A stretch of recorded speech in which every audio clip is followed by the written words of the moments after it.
Dear client, I shall be happy to do whatever it is you ask me to do at a rate of insert humongous number here per hour. And as soon as I get a check for 3 hours work, I will start on it. Love, the Appraiser.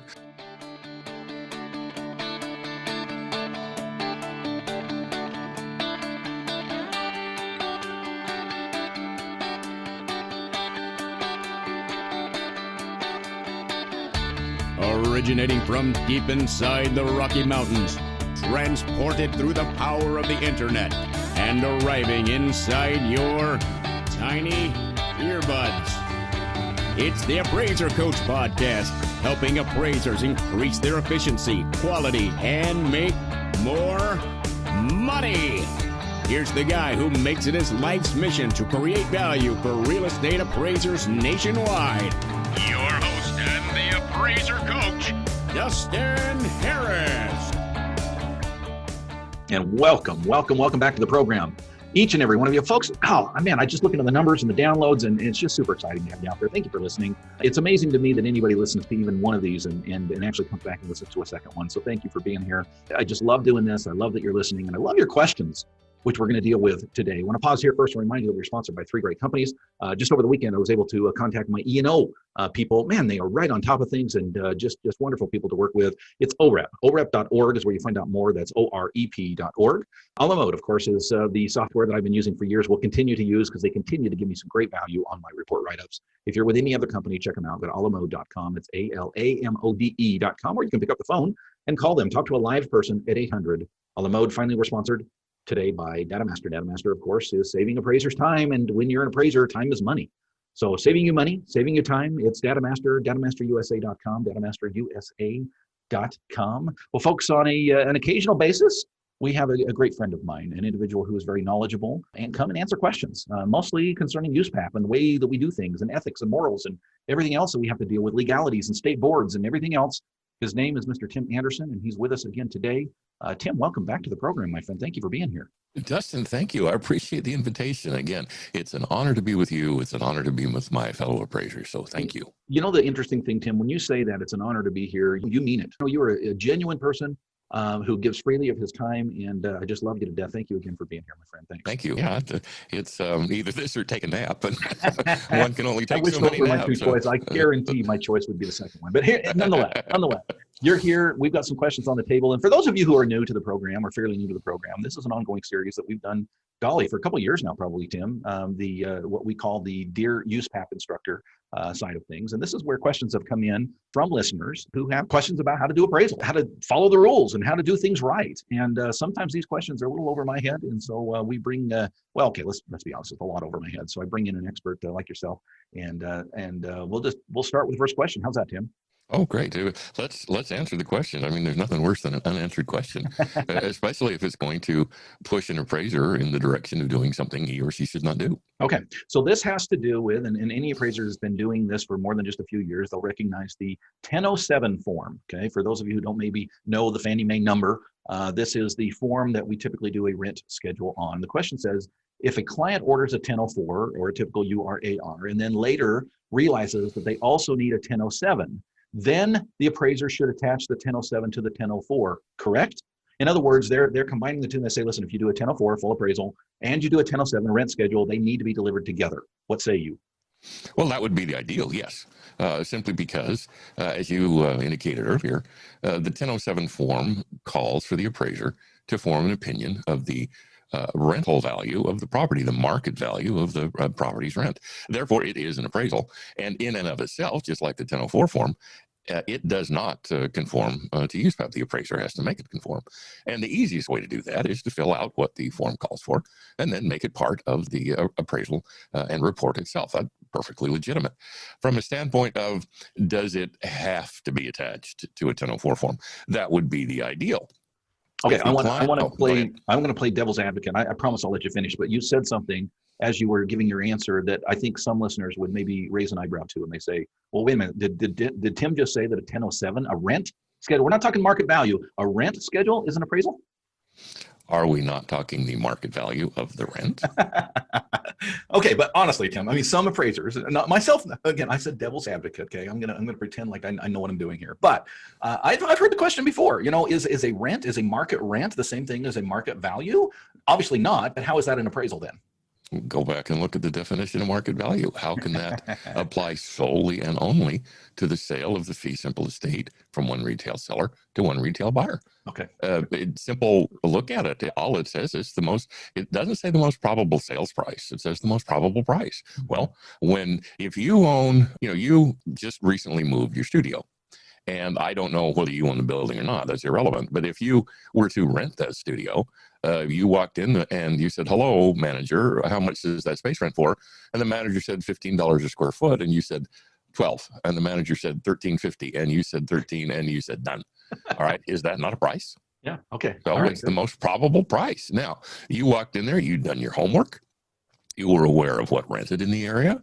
There was no relationship between you and the landlord. It was strictly business. And you went in fully informed, fully aware, and you knew you were going to have to bargain hard to get that property at a price and terms that would still allow you to continue to make money. So how is rent not a price? Okay. It's the price of space. All right. And I interrupted, but you started down the path of a 1007 is not USPAP compliant. So continue. Well, just as the 1004 isn't USPAP compliant, the appraiser makes the report compliant, whatever report the appraiser. And the 1007 is a one-page form. And the 1004 isn't. So what? Okay. My point is, I'm trying to emphasize, Tim, that there's got to be a whole lot in your work file to complete a 1007 because the 1007 ain't much there, man. Whoever said there didn't have to be a lot in the work file? Right. Nobody. So, well, ideally, it would be part of the 1004 report, or 1004 form report. It does not necessarily have to be. However, and there is always a however, if you are going to turn it in separately, then you either must turn in another copy of the 1004 report so that the 1007 report has a context, or you must make sure it is clear that you reference that appraisal so that, again, what is on the 1007 form has a context and does not try to mislead the client into thinking that it is an appraisal in and of itself. Because in and of itself, since, as you said, it's a one-page form, it doesn't conform to USPAP. Therefore, you have to put it in that context. Okay. And you put it in that context by either including it with the 1004 form or referencing that appraisal in that report. So in summary, the 1007, the rent schedule, is an appraisal, must conform with USPAP Standard 1 and Standard 2. Of course, the Standard 2 is the report that you deliver. The Standard 1 is the process that you go through, but can be in combination with the quote-unquote appraisal or the 1004 that you previously did or did in combination with. But that 1004 has got to be part of the report, not necessarily sent together, which is what the question was on the table, but at the very least, you need to reference that other report. Yeah, the ideal would be send them together, but sometimes that's not possible. So you either append it to the report or you include the appraisal and report by reference. We are talking with Mr. Tim Andersen, the appraiser's advocate. When we get back, Tim, I've got another question for you, but I also want to talk a little bit about what you do for appraisers and for our listeners. I want to pause here and remind you about some great companies that do great things for appraisers. One of them is DataMaster. And one of the things that DataMaster does for appraisers, I kid you not, folks, 30 to 60 minutes per report. I want you to think of the amount of time that you spend on each and every appraisal report that you do. And let's just be conservative. Let's say that you were able to shave 30 minutes off that report without cutting quality. In fact, increasing the quality of your report. What would that be worth to you?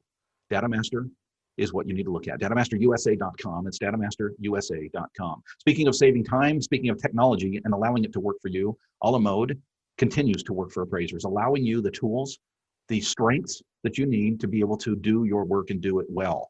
You've heard me talk many, many times before. I'm big on technology. I'm big on human resources. I'm big on systems. Well, guess what? A la mode fits into all three of those categories, right? Number one, utilizing human resources and allowing your team to work in a la mode, the great technology that they provide and the systems that they allow you to work through for your benefit. A la mode is the company. You can find out more by picking up the phone, talking to a live person, asking them, what specifically can you do for me? It's 800 a la mode, or you can find them on the web at alamode.com. Finally, we're sponsored today by OREP Insurance. Over the weekend, I sent, check this out. I sent out an email over the weekend to my question that I had. Literally within 10 minutes, I had an answer back on the weekend. I'll even tell you it was on Sunday. These guys are on top of it. They understand that the questions and the needs that you have as an appraiser are important.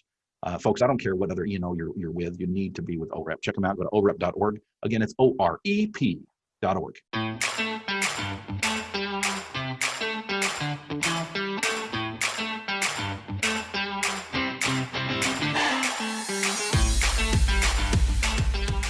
And welcome back to the program, everybody. Sitting down with my good friend Tim Andersen from Florida. Tim, it hit 12 degrees here in Idaho over the weekend. I'm assuming you weren't that low there in Florida. No, nope, not even close. Nope. Yeah, not even close. Tim, you call yourself the appraiser's advocate. Why? Tell me some of the things you do. Well, I cater appraiser staff meetings, and we've got wonderful stuff for breakfast. I make a killer garlic bread. My word, how come I haven't hired you before? Dustin, since I got out of the retail end of the appraisal business, I have dedicated the rest of my career to helping my fellow appraisers, something that I absolutely thoroughly enjoy. And I work with appraisers who are trying to up their games. I work with appraisers who are in let's just say a situation with the state. I try to help them out there. I consult, I write, I do fun things like this with you. I do my own podcast. I've got courses up on my YouTube channel, but mostly it's just consulting with my fellow appraisers in an attempt to answer questions for them to which they either cannot find answers out in the public or, they want to keep things confidential and get a specific answer to a specific question rather than a general answer. And that is something that I've done more or less full time now for about the last 6 years and thoroughly enjoy it. Well, I've taken advantage of your services many times, and I can tell you folks that, first of all, Tim will never berate you and say, well, that's a stupid question, or of course not, dummy. He's a wonderful individual to work with. He will keep everything confidential, and every time I talk with Tim, I walk away with more wisdom. So thank you, Tim, for what you're doing out there. People can find you where? They can find me in the kitchen. No, that's not true.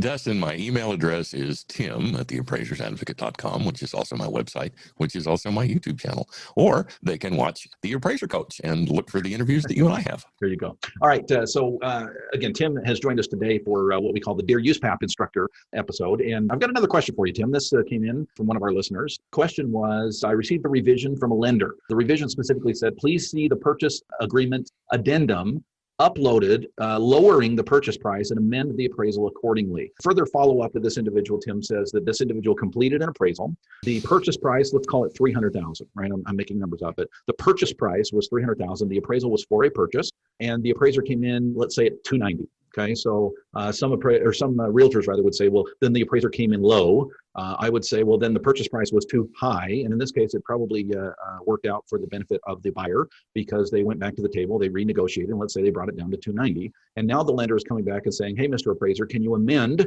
the original appraisal and indicate that the contract price is now $290,000? And the question is, can I do that? Sure. Dear client, you know full well what the contract is because you sent it to me, but there it is. The contract price is $290,000. I'm not changing my value opinion one iota. Thank you so much for keeping me apprised. Love the appraiser. But let's say that just sometimes our lender friends are sometimes just not the sharpest knives in the drawer. Mm-hmm. Let's just put it that way. And the appraiser can send a letter. The appraiser can amend the contract. Obviously, the appraisal. The appraisal, if it were to be amended, if the appraiser were to amend it, would have to have a new date on it. And then there'd have to be something in the appraisal report saying the reason there is not another appraisal report is because blah, blah, blah. But it was really unnecessary, frankly. Okay. Simply because the appraiser, assuming the appraiser is not going to change his or her value opinion, there's nothing to change other than to say, well, guess what? After the fact, the buyer and the seller decided that $300,000 was too high and that I was right at $290,000. Mm-hmm. But there's really no reason for the lender to send that letter. And the appraiser basically could send a letter saying, hey, I got your letter. Thank you. And I include my appraisal report by reference and I love the appraiser. Yeah. You're aware, Tim, of Fannie Mae circular dated 12/6 of 2016. If people are taking notes at home, it's B4-1.1-05. And you can probably better find it by just typing in disclosure of information to appraisers. And again, this is from December 2016. I'm just going to read word for word and help me understand this, Tim. Fannie Mae says if the contract is amended after the effective date of the appraisal in a way that does not affect the description of the property, then the lender is not required to provide the amended contract to the appraiser nor obtain a revised appraisal. Okay, not. Some examples of amendments that do not require the lender to provide the amended contract nor obtain revisions to the already completed appraisal include sales price, transaction terms, financing concessions, seller paid closing costs, names or initials, closing date, correction of minor clerical errors such as misspellings. In other words, let me just boil this down, Tim. Fannie Mae themselves say that when a lender comes back and says, hey, please revise the appraisal to reflect the new contract price, that part's not even necessary. I think you said that. I just want to punctuate it. Thus my comment that sometimes our lender friends are not the sharpest knives in the drawer. So bottom line, regardless of what's required, what's not, sometimes the appraiser deals with it. In other words, I could have this revision come back and say, hey, we want you to revise the appraisal and they've changed the contract price. I could come back and say, listen, look at the circular from Fannie Mae. You don't actually have to do that. They might say, well, yeah, we know that, but we want it anyway. My question for you, Tim, is that a new appraisal? Okay, the answer to your question, Dustin, is to send a letter saying, dear client, I shall be happy to do whatever it is you ask me to do at a rate of insert humongous number here per hour.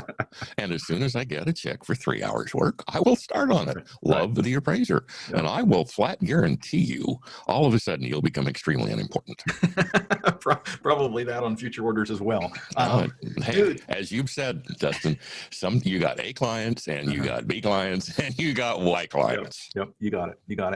So nonetheless, and I hate to push a little bit on this, but the question comes up is if I amend the contract price, is that considered a new appraisal where I didn't change anything else substantially, including value? None of that was changed. I'm simply changing the contract price with a description on a addendum rather, that I changed the contract price from this to this. Oh, but the problem is, why go to that trouble? Right. When all it's really going to do is open doors that shouldn't be opened. And when the lender doesn't need that information, the lender already knows the contract's been amended. So why is the lender asking you to send them a letter saying the contract's been amended? They know that. They got to justify their job somehow, Tim. Why? Good point. I have to, a little side note, Tim, I have to tell you, I do take a little bit, maybe I shouldn't, but I take a little bit of satisfaction when I get a letter like this back where the purchase price was X amount, my appraised value was lower than the purchase price. And then all of a sudden I get an amended contract saying, okay, we've negotiated and maybe I shouldn't, but it just seems, our job is not to justify purchase prices. Our job is to share with the client what the value of the property is. In that case, Dustin, you would be justified in getting hold of the broker and saying, up yours, dude. Tim, thank you for joining me today. Again, how do people get a hold of you, my friend? Tim at theappraisersadvocate.com, and I'll be happy to work with my fellow appraisers, Dustin. Love it, my friend. We'll catch you next time. Thank you. I appreciate it. My best. You've been listening to the Appraiser Coach podcast with Dustin Harris. If you like what you hear, please give us a 5-star rating and post a short review on iTunes. For more in-depth insider information on how you can make more money as a real estate appraiser, visit theappraisercoach.com and sign up for the All-Star team today. Thanks for joining us. And now, get out there and create some value.